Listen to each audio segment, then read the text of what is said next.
Sejam bem-vindos, irmãos e irmãs, à nossa aula de Direito Previdenciário. Eu sou o professor Fernando Machado e hoje nós vamos falar sobre o financiamento da Seguridade Social. O financiamento da Seguridade Social, ele compõe o estudo de todos os instrumentos que a Seguridade Social possui para a arrecadação das contribuições que serão necessárias, então, para o pagamento dos benefícios.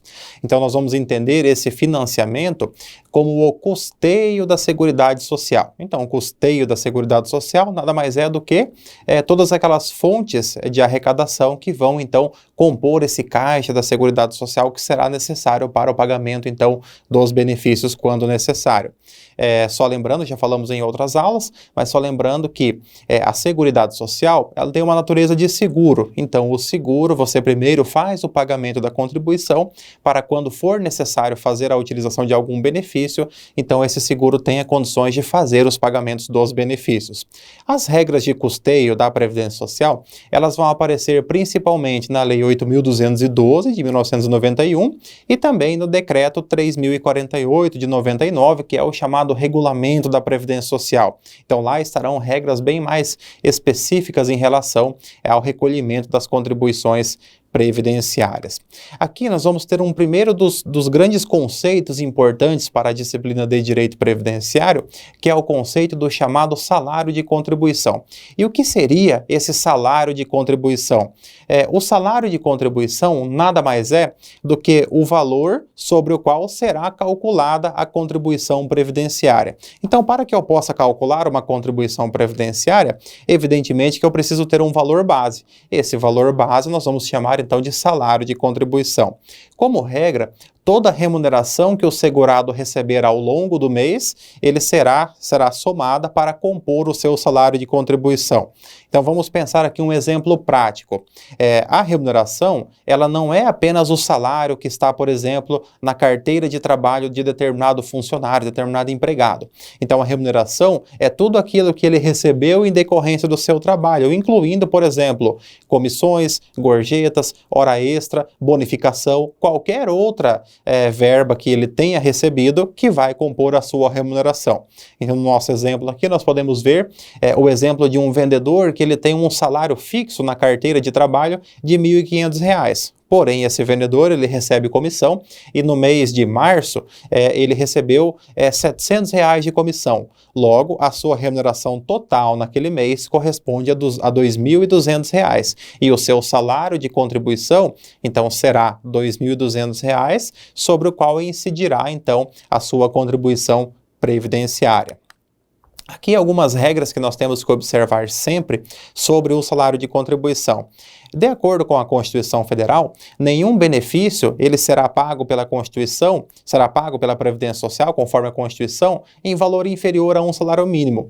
Logo, a menor remuneração que um trabalhador brasileiro pode receber é o valor de um salário mínimo. Então, nós vamos entender que o limite mínimo para a contribuição para a Previdência Social será calculado sempre em cima do valor de um salário mínimo.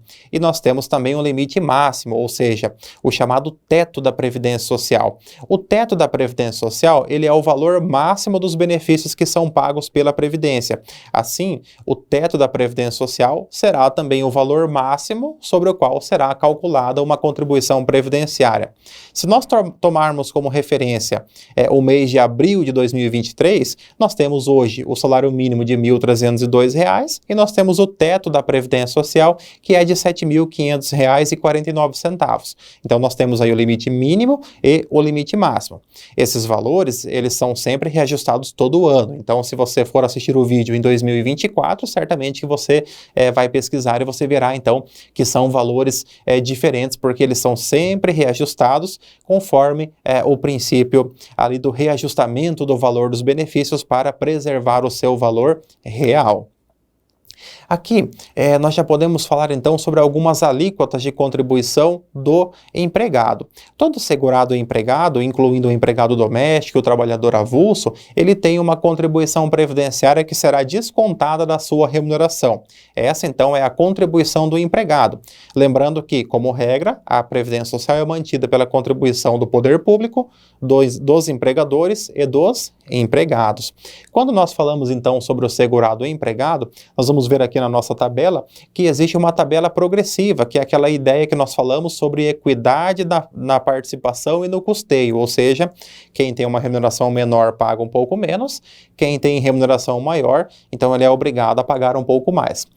Só lembrando que no caso do empregado doméstico e do trabalhador avulso, toda a remuneração que ele recebe ao longo do mês será somada para efeito de contribuição previdenciária. Então, se o trabalhador ao longo do mês ele recebeu o seu salário fixo, mais a comissão, mais as horas extras, mais alguma eventual bonificação do empregador, precisa somar todo esse valor para, em cima desse valor, então, aplicar a sua alíquota de contribuição previdenciária, que será ou de 7,5%, ou se ele entrar na segunda faixa, 9%, ou 12%, ou até mesmo 14%, dependendo da remuneração do trabalhador recebida naquele mês, tá? Apenas uma exceção que nós temos que lembrar é que algumas parcelas que o trabalhador recebe, elas não entram no cálculo da contribuição previdenciária, que são aquelas chamadas parcelas indenizatórias, como uma diária de viagem, como um vale transporte, como um auxílio alimentação.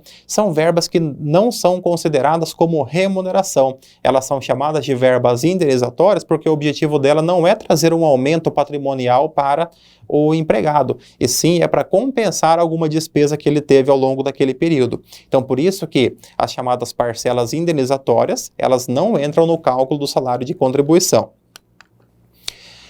Temos que falar também sobre a contribuição do chamado contribuinte individual e também do segurado facultativo. Quem é o contribuinte individual? O contribuinte individual é aquela pessoa que trabalha por conta própria, também muito conhecido como trabalhador autônomo. Então, o contribuinte individual é a pessoa que ela obtém a sua renda através do seu próprio trabalho, sem estar subordinada a um empregador. Então, nós temos exemplos de trabalhadores autônomos, o advogado, o médico, o vendedor ali ambulante, o pedreiro, o pintor, o eletricista. Então, todos eles são exemplos de pessoas que trabalham por conta própria. Quem trabalha por conta própria também deve contribuir para a Previdência Social na condição, então, de contribuinte individual. Então, no caso do contribuinte individual, nós temos uma alíquota que é diferente. Ele contribui, como regra geral, com 20% do seu faturamento. Então vamos pegar aqui um exemplo. Um pedreiro, um advogado, um médico que tenha ao longo do mês obtido uma renda de R$ 5.000, ele deverá contribuir para a Previdência Social com 20% desse valor, que seria então o equivalente a R$ 1.000. Aqui nós temos um ponto importante. Além dessa contribuição de 20% que já era prevista, nós tivemos uma alteração previdenciária que foi justamente para permitir uma maior inclusão previdenciária de pessoas que estavam fora do sistema de Seguridade Social. Então, muitos autônomos que não tinham condições de contribuir com 20% da sua renda para a Previdência Social, então nós tivemos uma alteração legislativa em 2006 que trouxe a contribuição de 11% para aquele que fatura ao longo do mês o valor de um salário mínimo. Então, todo autônomo que ele deseja contribuir para a Previdência Social sobre o valor de um salário mínimo, então ele tem uma alíquota reduzida de 11% que ele pode, então, fazer a sua contribuição. Além disso, continuando ainda no contribuinte individual e no segurado facultativo é aquela pessoa que não exerce atividade remunerada, como por exemplo um estudante, uma dona de casa, uma pessoa que se dedica a uma atividade religiosa, são pessoas que não têm uma renda própria, mas eles podem contribuir para a Previdência como segurado facultativo. E nesses casos nós temos ainda duas outras possibilidades. Nós temos a contribuição do MEI, que é o microempreendedor individual, aquela pessoa que exerce uma atividade e ela registra um CNPJ para explorar a sua atividade econômica. Uma pessoa, a manicure, um prestador de serviço, uma pessoa que comercializa ali bolos e doces, essa pessoa então ela pode pedir a sua inscrição como microempreendedor individual e, estando regularizada, ela pode contribuir para a Previdência Social sobre o valor de um salário mínimo com apenas 5% do valor do salário mínimo, que seria aqui então o equivalente a R$ 65,10, considerando como referência o salário mínimo de abril de 2023. Da mesma forma, também poderá contribuir com essa contribuição mais acessível o chamado segurado facultativo de baixa renda, que é a pessoa que trabalha apenas no âmbito doméstico, por exemplo, a dona de casa, a pessoa que não tem uma outra atividade remunerada e que está inscrito nos cadastros de assistência social do governo federal. Então, essa pessoa pode contribuir também com essa contribuição mais baixa, que é uma forma que a Previdência tem de trazer mais pessoas e, sobretudo, pessoas que teriam dificuldades em contribuir, trazer essas pessoas, então, para a proteção previdenciária. Passando aqui, é importante que nós façamos um estudo do artigo 195 da Constituição Federal, que vai trazer as regras de custeio, então, de financiamento para a Previdência Social. Então, nós vamos ver que as contribuições, elas serão realizadas de forma direta e indireta, serão obrigação de toda a sociedade, também do Estado, e a própria Constituição já coloca algumas das chamadas contribuições sociais, que são contribuições que serão feitas para o custeio da Seguridade Social. Então, nós temos no inciso 1º aqui a chamada contribuição do empregador ou da empresa, né, que vai incidir em 3 momentos: sobre a folha de salários e demais pessoas que são pagas pela empresa. Então, a empresa ela soma todos os salários que ela paga ao longo do mês e ela faz o pagamento, faz então essa contribuição social. Sobre também a receita ou o faturamento da empresa irá incidir também uma contribuição, e também sobre o lucro da empresa também haverá a contribuição. Além disso, o inciso 2º, ele vai trazer então a contribuição do trabalhador e dos demais segurados, que foram esses que nós acabamos de falar: o empregado doméstico, o trabalhador avulso, o contribuinte individual, o facultativo. Todos eles também, ao contribuir para a Seguridade Social, eles estão contribuindo então na forma do artigo 195, inciso 2º da Constituição, que trata então da contribuição sobre o salário de contribuição dos segurados da Previdência Social. Temos também como fonte de custeio da Seguridade Social a receita sobre concursos de prognósticos. O que seria um concurso de prognóstico? É a nossa loteria como nós conhecemos, né? Então, se você um dia tiver um tempo, estiver ali, foi fazer um jogo da Mega Sena, se você tiver um tempo e virar ali aquele talão da Mega Sena, você vai ver ali quais são as contribuições, né? Então, talvez, se você tiver esse tempo, faça a leitura que você vai ver ali quanto do valor da sua aposta na Mega Sena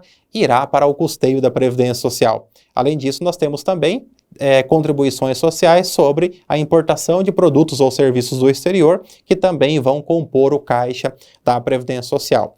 Então, nós vimos lá na aula anterior o princípio da diversidade da base de financiamento. Então, é justamente isso. Então, você tem que ter várias formas de arrecadar para a Previdência Social para que você possa, então, manter os benefícios que são pagos pelo governo federal. Para fechar aqui a nossa aula, nós temos a contribuição do segurado especial. Quem é o segurado especial? Artigo 195, parágrafo 8º da Constituição Federal, que vai definir o chamado segurado especial, que nada mais é do que o trabalhador rural em regime de economia familiar. O trabalhador rural em regime de economia familiar é aquela pessoa que explora uma atividade rurícola, que ele, como regra, não tem empregados, tem algumas exceções ali que ele pode ter empregado por um período, até 120 dias por ano, mas como regra ele não tem empregados permanentes, e essa pessoa explora uma pequena propriedade rural apenas com o trabalho dele e da sua família. Então, essas pessoas são os chamados segurados especiais, trabalhadores rurais em regime de economia familiar. Nesse caso, o segurado especial, ele, pela Constituição Federal, ele tem a chamada contribuição indireta para a Previdência Social. O que seria uma contribuição indireta? Eu falo que a contribuição ela é direta quando eu vou lá e faço um pagamento para a Seguridade Social. Por exemplo, ao descontar o valor do empregado e repassar a Previdência, é uma contribuição direta. Quando eu, contribuinte individual, gero uma guia de Previdência Social e faço o pagamento, é uma contribuição direta para a Previdência Social. Já a contribuição indireta é aquela que é recolhida em algum outro momento e posteriormente ela será repassada para a Previdência Social, que é o caso do segurado especial. Então, toda vez que o segurado especial ele faz a comercialização dos seus produtos, daquilo que ele produziu na terra, ele irá então recolher um percentual e esse recolhimento, quando ele faz a emissão da nota fiscal do produtor rural, ela irá então para a Previdência Social. Então, o segurado especial, que é o trabalhador rural em regime de economia familiar, ele não precisa pagar diretamente a Previdência, porque toda vez que ele faz a venda do seu produto, haverá uma retenção e repasse para a Previdência Social. Desse modo, o segurado especial, quando ele for se aposentar, ele não precisa comprovar que ele contribuiu diretamente para a Previdência. Ele precisa apenas comprovar que ele exerceu atividade rural pelo prazo mínimo de 15 anos para que assim ele consiga a sua aposentadoria. Então, feitas essas observações sobre o financiamento da Previdência Social, nós encerramos essa nossa terceira aula e nos vemos então na próxima aula falando agora sobre os segurados da Previdência Social.